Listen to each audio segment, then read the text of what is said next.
c'est un État colonial dans ce sens qu'un groupe d'étrangers à la population ethnique d'ici vient, s'installe et essaye de créer des structures, des bases administratives, des bases économiques, d'une organisation qui va embrasser la population d'ici pour eux, qui sont les dominateurs, qui sont les seigneurs de ce nouvel État.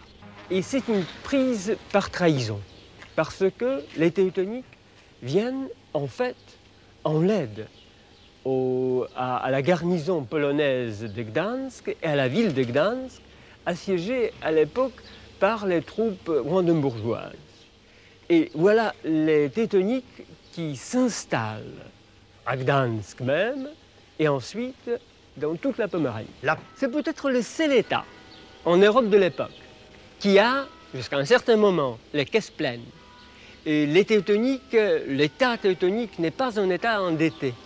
Les caisses sont pleines, dans ce sens aussi qu'il a la possibilité de réaliser sa politique, qui est une politique d'expansion et qui est une politique menée avec des moyens les plus cruels et les moyens de brutalité physique, militaire, brutalité de domination.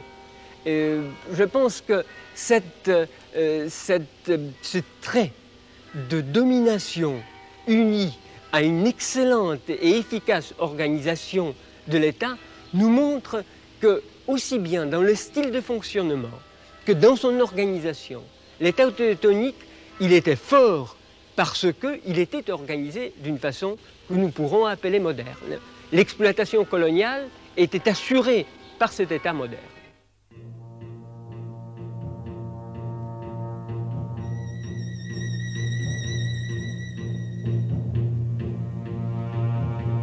Les chevaliers contrôlent aussi toute l'économie et tout le commerce du pays.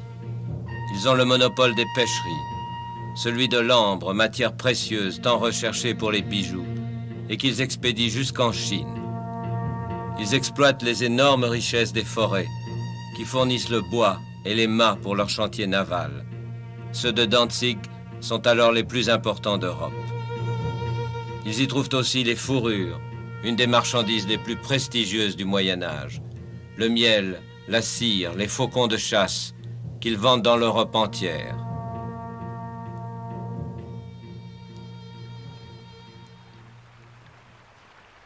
Enfin, ils ont le monopole des moulins et du commerce du blé. Ils ont construit d'immenses greniers pour le stocker et le vendre au meilleur moment et au meilleur prix. Celui de Marienbourg en contient 12 000 tonnes. Ainsi, l'ordre est devenu un des plus grands fournisseurs de blé de l'Europe.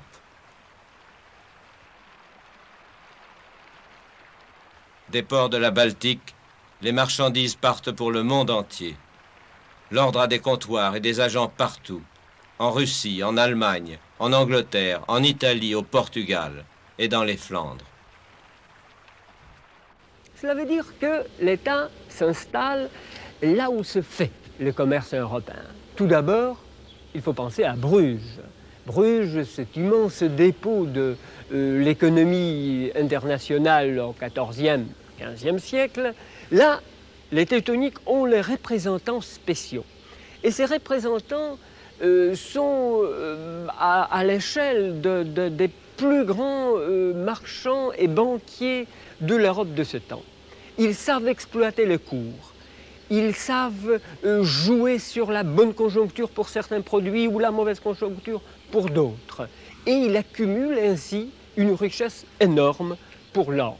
En face de l'occupation nazie, on a retrouvé dans le souvenir de Grunwald l'époque où l'armée polonaise avait obtenu la victoire sur cette armée que, dans la tradition de maintenant, est devenu le prédécesseur de la puissance nazie.